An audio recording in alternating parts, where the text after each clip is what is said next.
Llegamos a nuestra tercera reflexión del Evangelio de Marcos. Les cuento a las personas que nos están visitando, nosotros estudiamos la Biblia por series, es decir, tomamos libros de la Biblia y los vamos estudiando a través de reflexiones, capítulo a capítulo, versículo a versículo, a través del libro. Estamos en el Evangelio de Marcos, comenzamos hace 3 semanas, hoy es nuestra tercera reflexión. Hoy llegamos al versículo 9 del capítulo 1. La semana pasada llegamos hasta el versículo 8 y vimos cómo Dios saca a su pueblo de la religión del templo para que se arrepientan, para que cambien de dirección, y lo hacen lejos, en el río Jordán, acudiendo a un hombre que, recuerdan qué profesión debería tener o qué oficio debería tener Juan el Bautizador. Debería ser sacerdote, ¿verdad? Allí en el templo. Sin embargo, él está lejos, él está en el Jordán y está vestido con ropa rústica, anunciando al poderoso que llegó en una familia de reyes. El poderoso en una familia de carpinteros, exactamente. Y hoy llegamos al texto que narra el comienzo del ministerio terrenal de Jesús. Y es maravilloso, es espectacular, porque hoy inicia en el Evangelio de Marcos, en este texto, hoy inicia ese ministerio terrenal de Jesús, con el cual estaremos acompañando a Marcos y con el cual seguiremos tras las huellas de Jesús. Y el texto nos muestra cómo el Señor no acciona, no ejecuta, no hace las cosas como los seres humanos lo haríamos.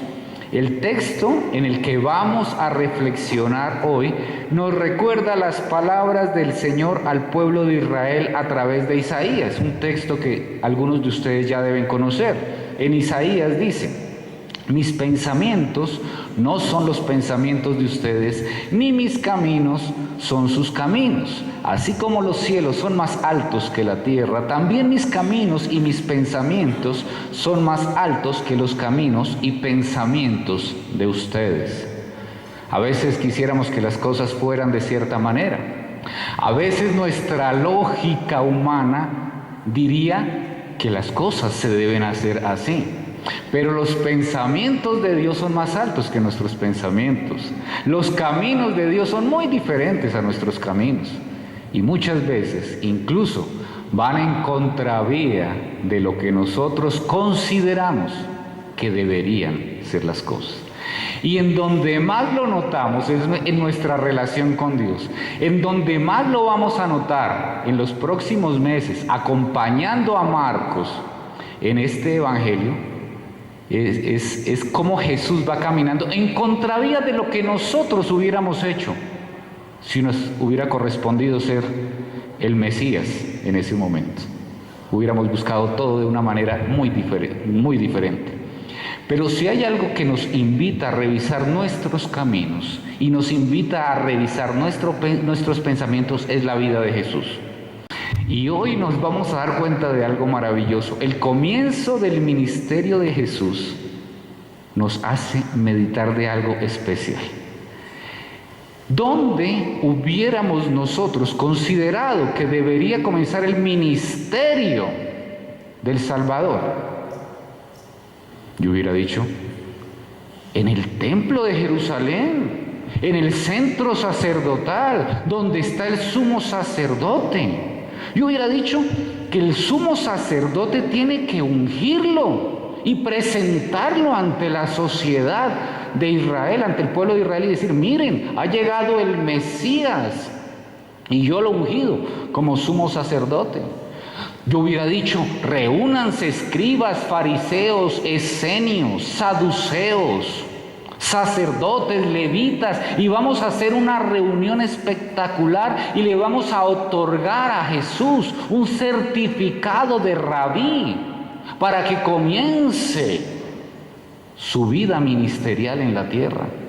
Yo hubiera dicho: vamos a llamar a una conferencia de prensa para que todos sepan que el Mesías va a comenzar su ministerio. Sin embargo, el ministerio de Jesús, ¿dónde inició? ¿En el templo? En el desierto, donde no hay templo. ¿Y por qué es tan importante para nosotros entender que Jesús haya comenzado su ministerio lejos del templo? ¿Qué era lo más importante en el templo? ¿Recuerdan? ¿Alrededor de qué? Alrededor de qué giraba la vida religiosa del pueblo de Israel. De los sacrificios. Las personas se desplazaban desde muchos lugares en ciertas épocas del año hasta el templo para ofrecer un sacrificio. Y el sacrificio, ¿en dónde se ejercía o en dónde se ejecutaba?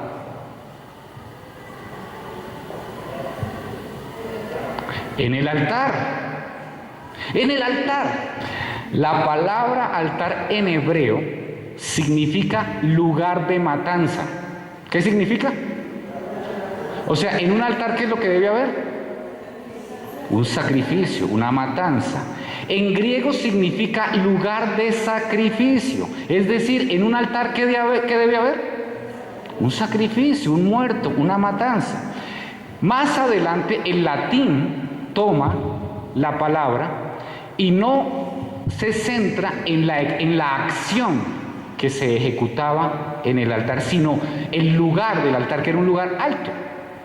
Y le pone la palabra altare o altus, que significa plataforma elevada. Pero el origen es lugar de sacrificio. ¿Cuántos altares había para el pueblo de Israel?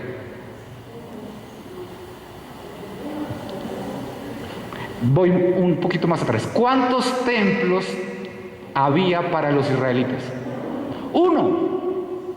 Y si había un solo templo, entonces ¿en cuántos altares podían ofrecer sacrificio? En uno, en el que estaba en el único templo.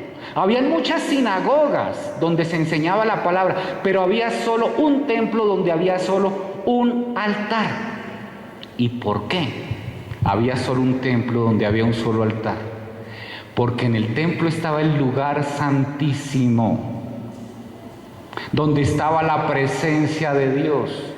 Y por eso existía un lugar de sacrificio para agradar a la presencia de Dios que estaba allí en el templo. Por eso había un solo altar y solo uno, donde habían sacrificios para el Señor, que su presencia estaba allí. Era tal el celo que los profetas condenaban la multiplicación de altares. Era abominación, solo podía existir un altar. Pero los sacrificios, que eran de corderos generalmente, prefiguraban ¿a quién? O sea, ¿a quién simbolizaban esos sacrificios? ¿Quién iba a hacer ese sacrificio? Jesús, Jesucristo. Él iba a hacer el sacrificio. ¿Por qué tenía que hacer esta explicación? Para entender qué tan importante es que Jesús haya iniciado su ministerio lejos del templo. Era importante que Jesús comenzara su ministerio lejos del templo porque así lo desmarcaba, lo alejaba de cualquier religión y tradición.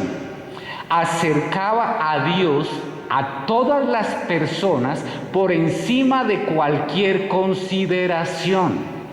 No era solamente para los judíos, no era solamente para los fariseos, no era solamente para los saduceos, no era solamente para la élite sacerdotal. Pasaba por encima de todo y llegaba directamente a todo aquel que se arrepintiera. Y con esto iniciamos ahora sí el texto de hoy. ¿Cuál es el título de la reflexión de hoy? sorprendente comienzo. Y el primer punto es sorprendente bautismo. Los 4 evangelios hablan del bautismo de Jesús. Esto nos evidencia la importancia del acontecimiento. Fue la primera aparición pública en la que Jesús comienza su misión como Mesías. Y dice el versículo 9, en esos días llegó Jesús desde, ¿a dónde? ¿Desde Nazaret de dónde, perdón? De Galilea. Nazaret de Galilea. Ustedes recuerdan que cuando Jesús nace, van a tratar de asesinarlo y salen huyendo hacia Egipto. Y de Egipto regresan no a Belén, sino a Nazaret de Galilea, donde vivía papá y mamá de Jesús. Es impresionante porque Jesús viene desde Nazaret de Galilea. Y Nazaret era una ciudad de bastante regular reputación. Es decir, Jesús no viene de la ciudad santa. Jesús no viene de la ciudad considerada más religiosa, no. Viene de una ciudad de dudosa reputación, tanto así que si ustedes en algún momento quieren ver Juan 1:46, Natanael dice, ¿de Nazaret puede salir algo bueno? O sea, imagínense de dónde venía Jesús. Ustedes imagínense una población que ustedes consideren que allá no irían ni de vacaciones porque es terrible, porque es de lo peor. Así veían los israelitas a Nazaret. Es más, Galilea no era un departamento, por decir así, una provincia muy religiosa. Era lejana a Judea, que era la provincia más religiosa. Allí había mucha contaminación de los no judíos. Es decir, era una provincia bastante regular. Muy pocos sacerdotes se encontrarían allá, tal vez ninguno. Muy pocos religiosos se encontrarían en Galilea, porque era una ciudad lejana a la religión. Si ustedes en la época de Jesús querían acercarse a la religión judía, tenían que aproximarse hacia Judea, pero Galilea no era el lugar. Pero es tan importante lo que hace Jesús, que Jesús viene de Galilea, de una región no religiosa, de una religión pagana hasta cierto sentido, a presentarse, a iniciar su ministerio. Sin embargo, años más adelante, cuando Jesús les da la gran comisión a sus apóstoles, lo hace desde Galilea. Es en Galilea donde les dice, vayan y hagan discípulos. Pero aquí comienza el ministerio público. Y dice, y fue bautizado ¿por quién? Por Juan. ¿Quiénes iban a ser bautizados por Juan? ¿Recuerdan? Todos los que se arrepintieran. Ahora, ustedes imagínense la gente haciendo fila para bajar al río Jordán. Allí va el asesino, el ladrón, el chismoso, el avaro, el adúltero, y entre ellos va haciendo fila Jesús. Entre ellos. Él va ahí en medio de la fila como uno más. Y todos van acercándose y él espera pacientemente. Porque él se hizo como uno de nosotros. Él no dijo, qué pena, a mí me dan una preferencia VIP, yo mando mi limusina adelante y por favor me atienden de primero. No, él iba con todos ellos. Allí va el adúltero, el ladrón, el homicida, yo, el chismoso, Jesús, y así. Íbamos todos en fila. Ibas tú también en esa fila, con tus pecados. Y Jesús, caminando al lado tuyo, al lado del pecador, no al lado del que no se considera pecador, no al lado del religioso que se cree por encima del bien y del mal. No, con el pecador. El que estaba completamente libre de pecado se pone en medio de aquella compañía de pecadoras. Pero, y viene la pregunta, ¿por qué Jesús fue a Juan el Bautizador para ser bautizado? ¿Cuál fue la razón? ¿Acaso él no estaba sin pecado? ¿Qué tenía que ver el bautismo con Jesús? ¿Jesús tenía que arrepentirse? No. Entonces, ¿por qué fue bautizado Jesús? La razón más importante, aunque hay otras consideraciones, pero hoy nos vamos a centrar en eso, es que Jesús se identifica contigo y conmigo como pecadores. Él se identifica aún sin tener pecado. Se identifica hasta en eso, yendo a la fila y bajar a las aguas como pecador. Jesús está allí. Está iniciando su camino hacia la cruz. En la cruz va a morir por los pecadores y allí se une a los pecadores. ¿Y en dónde lo hace? ¿En qué lugar? En el Jordán. Miren, nosotros hablamos del Jordán y creemos que el Jordán era la última machera de río. Nada, el Jordán era un río bien regular son. No era así pues el río imponente, de las aguas cristalinas. No, era un río ahí de término medio, más bien hacia abajo. Tanto así que si ustedes recuerdan la historia de Naamán se ofende, el leproso en el Antiguo Testamento, se ofende cuando le dicen que se vaya a bañar al río Jordán y dice, ¿acaso en mi tierra no hay mejores ríos para que me vengan a mandar a este riachuelo del Jordán a bañarme? No, era un río bien regular. Incluso la tradición de los maestros israelitas decían que el río Jordán no era muy bueno para la purificación. Aguas de allí mejor no utilizarlas. Pero es allí cuando entramos al punto 2, sorprendente irrupción de Dios. Dice el versículo 10, enseguida al subir del agua, Jesús vio que el cielo se abría. ¿Alguien tiene otra traducción que no diga la palabra abría? ¿Nadie? No, también dice abrir. Abrir. La palabra más cercana al original. El cielo no se abrió, se rasgó. ¿Y por qué es tan importante ir al original? ¿Por qué es tan importante saber que se rasgó y no simplemente que se abrió? Porque cuando algo se abre, pues lo volvemos a cerrar. Pero cuando algo se rasga, así lo remendemos, no va a quedar igual. Por ahí se va a ir nuevamente la perforación, se va a ir por ahí. Algo que se rasga se rompe del todo. Los judíos veían el cielo como una gran tienda, como una gran carpa sobre la tierra.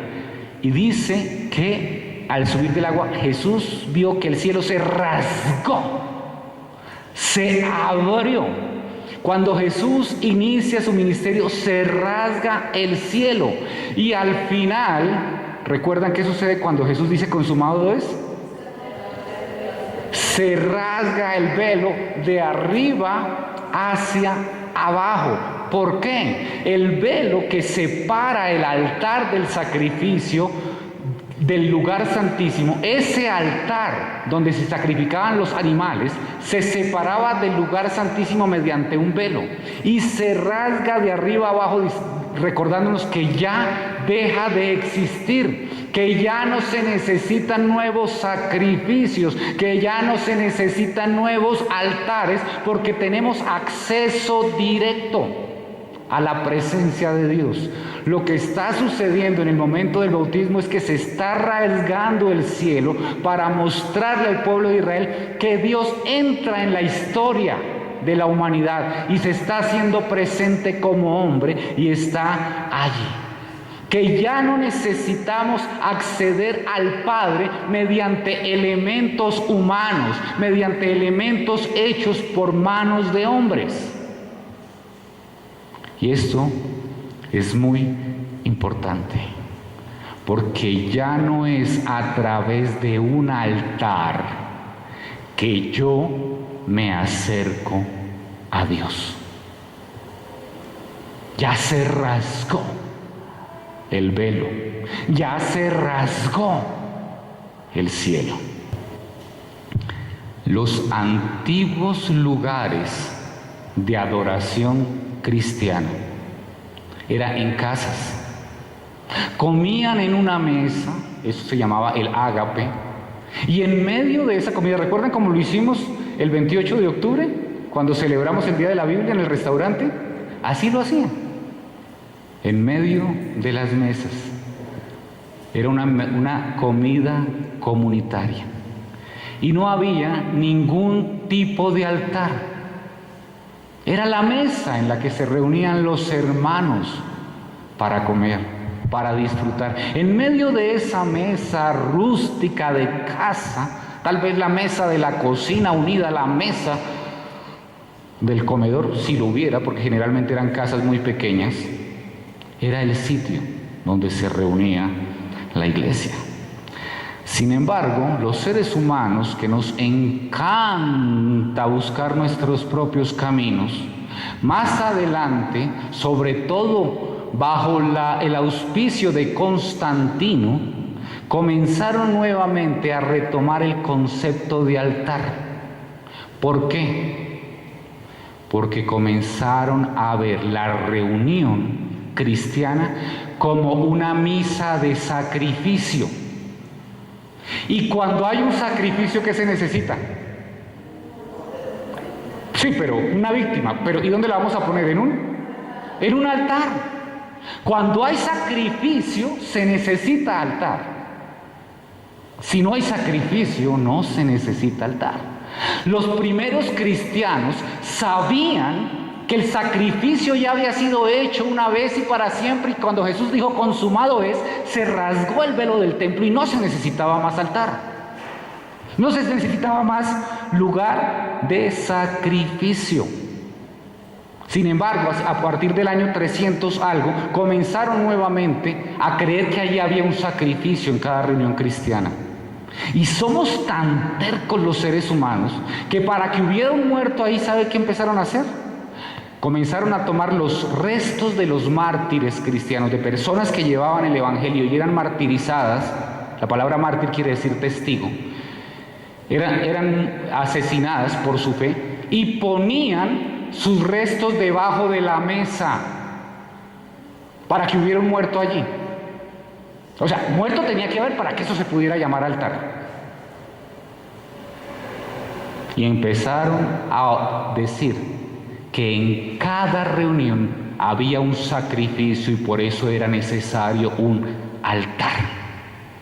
La institución eclesial dominante durante siglos introdujo ese dogma en el corazón y en la mente de los creyentes. Pero con la institución de la Reforma dice no, volvemos a la palabra, solo la Biblia. Y en el siglo XVI todavía se mantuvo algo de muchas costumbres dañinas que traía la iglesia tradicional, la iglesia dominante. Pero ya para el siglo XVII, un siglo después de los primeros reformadores, ya se había dejado a un lado el concepto de altar y se había sacado de la iglesia.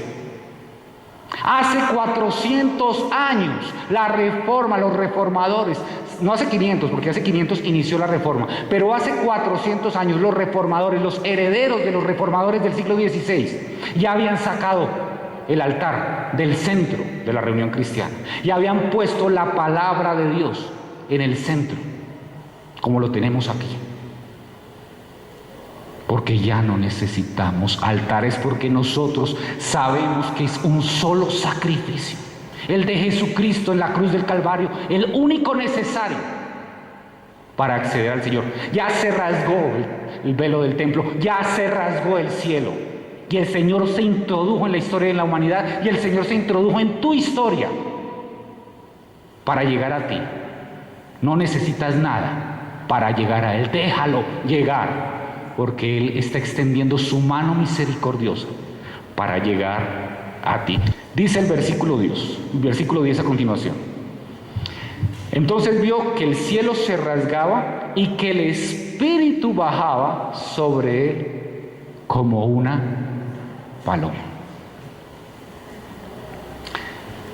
El cielo se rasgó. ¿Qué hace? Baja el Espíritu Santo porque el cielo se rasgó.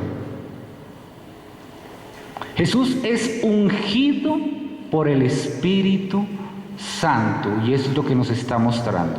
Ahora, la pregunta ¿es que Jesús no tenía el Espíritu Santo antes? Claro.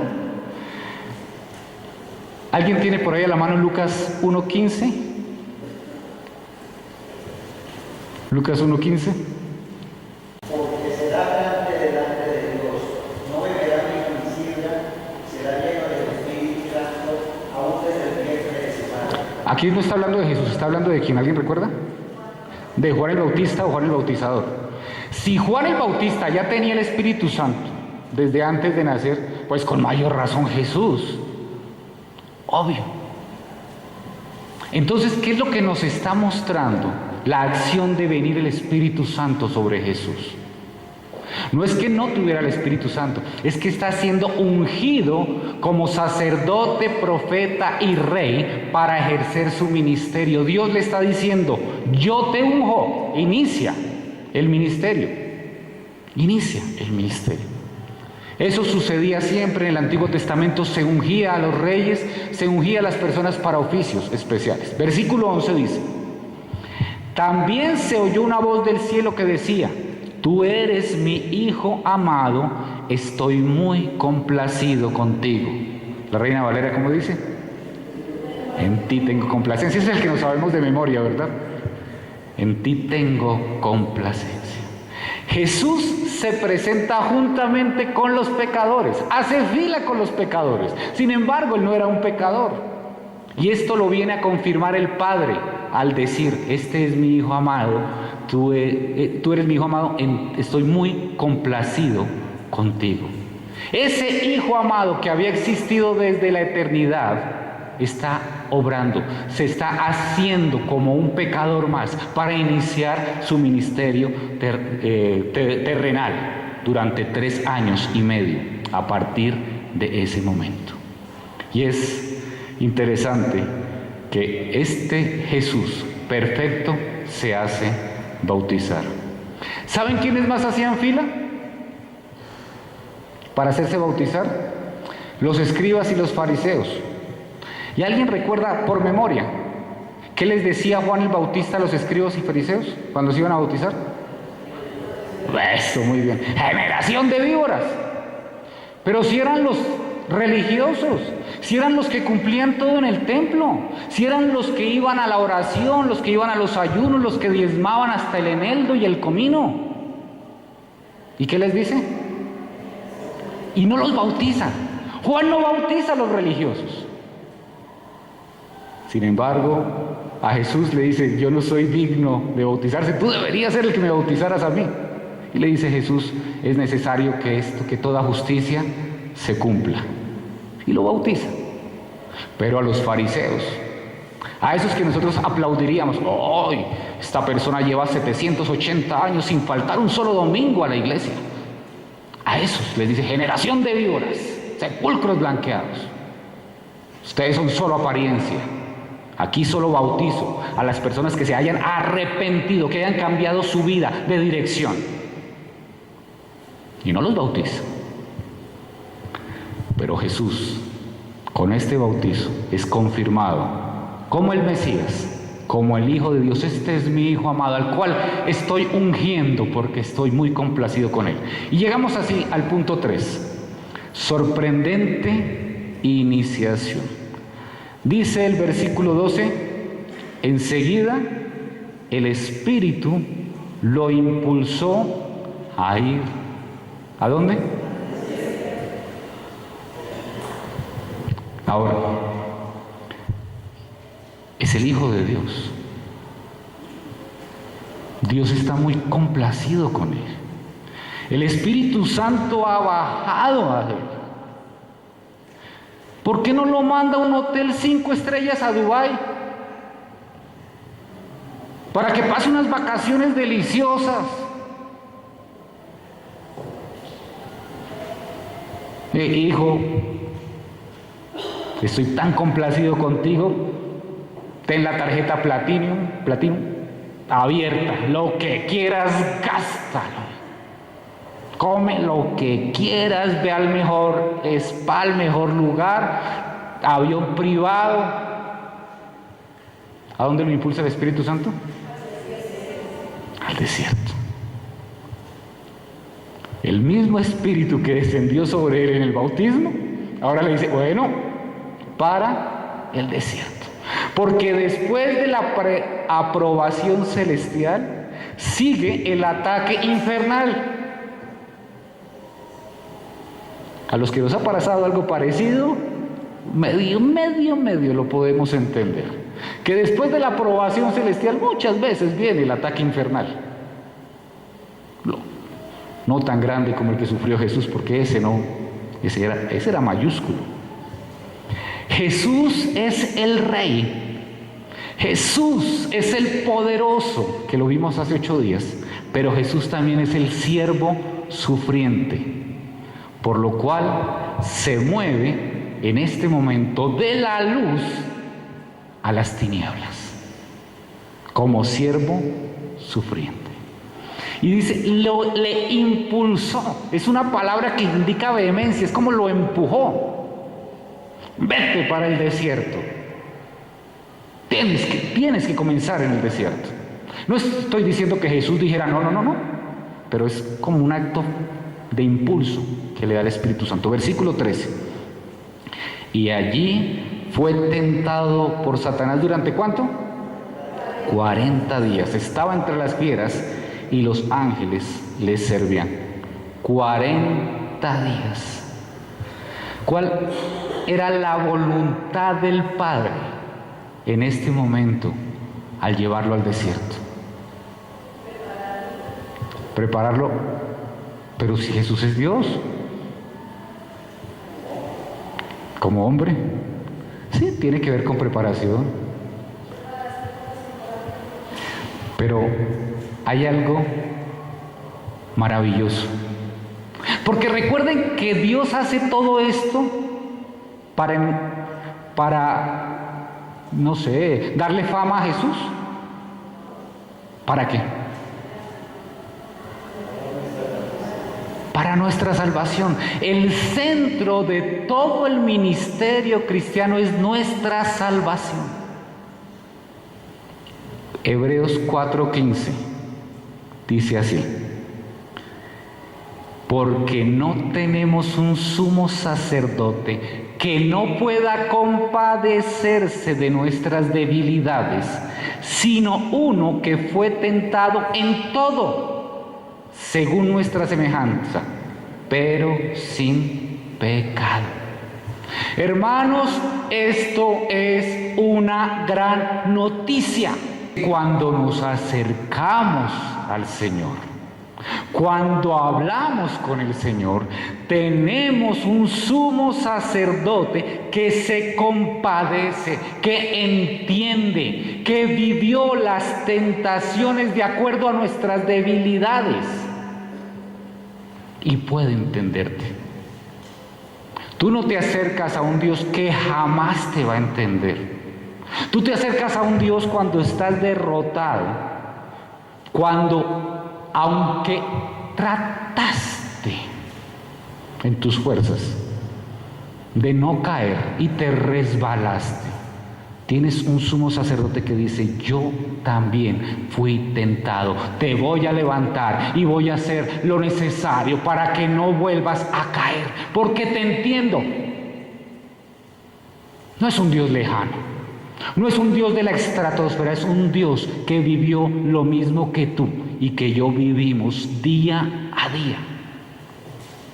Y eso es reconfortante, saber que nuestro Señor Jesucristo ya atravesó el desierto en el cual nosotros estamos caminando. ¿Qué desierto estás caminando tú hoy? Tú lo sabes. Ese desierto que tú hoy estás caminando, Jesús ya lo caminó. Ese sufrimiento que tú estás teniendo hoy, Jesús ya lo sufrió. Esa tentación que tú estás viviendo hoy, Jesús ya la padeció. Y te entiende. Y te dice, sí, eso no hay problema. No es para alcahuetearte. No es para hundirte. No es para decir, yo ya pasé por ahí, no me pasó nada. No, es para decirte, sí, yo estoy contigo. Te levanto, hija mía, te levanto, hijo mío. Tómate de mi mano, le estoy extendiendo toda mi misericordia hacia ti. Solo tómate de mi mano, porque te entiendo perfectamente. Ese es nuestro Dios.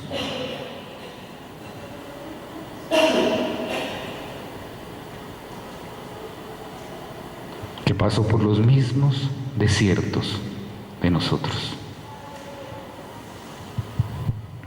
Dice que estaba con las fieras y los ángeles le servían. Yo no sé cuáles son las fieras que tengas a tu alrededor, pero el Señor también pone ángeles al lado de las fieras. Así que cuando veas la fiera, por ahí hay un ángel, no te preocupes.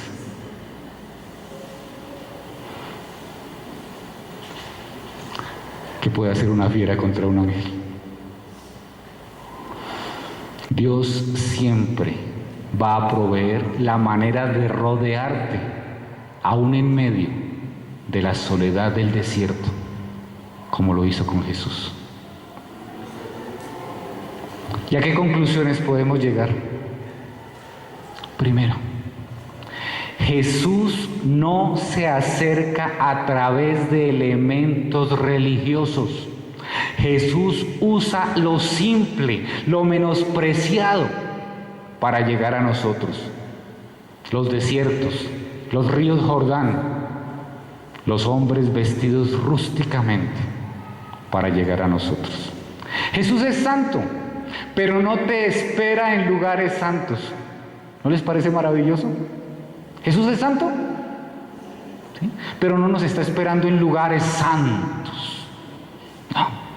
Se identifica contigo en el desierto, en el Jordán sucio, por amor a ti y para darte salvación.